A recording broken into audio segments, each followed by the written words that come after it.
a long Big East run affect you when the NCAA tournament starts? Is fatigue become an issue when you play 3 or 4 games in New York? Well, we didn't think it would be, and I don't know if it was the reason. I mean, we lost to a really talented Texas A&M team, but, I didn't realize that 3 overtimes in 3 consecutive days, and it's not like, we're playing 10 guys 15, 20 minutes apiece. We had some heavy leg guys, so we had to cut back on our practice preparation that week. But at the same time, you got to get lucky too. Yeah. It's about matchups once you get to the tournament. Seeding is important, but matchup is the most important thing.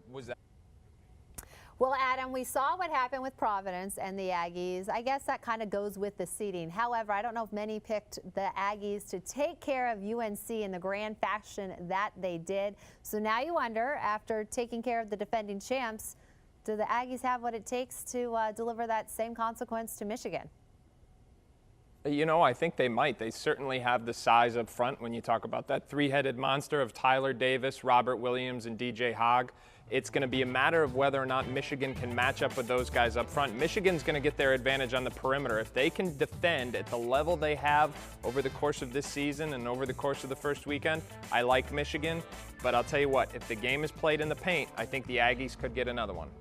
Mark Few is one of the most underrated coaches in my book. He always has his team ready, prepared, ready to play. Made it to the national championship game last year.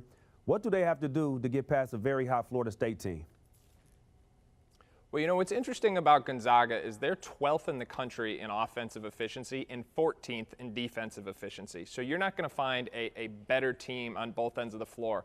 But that is, of course, relative to the level of competition they see during the regular season. So the key against Florida State, a team that beat Xavier by turning them over, is 1, can Gonzaga take care of the ball? And then 2, how do they fare inside the paint? This is a team that usually shoots an incredibly high percentage at the rim. Can they do that against Florida State?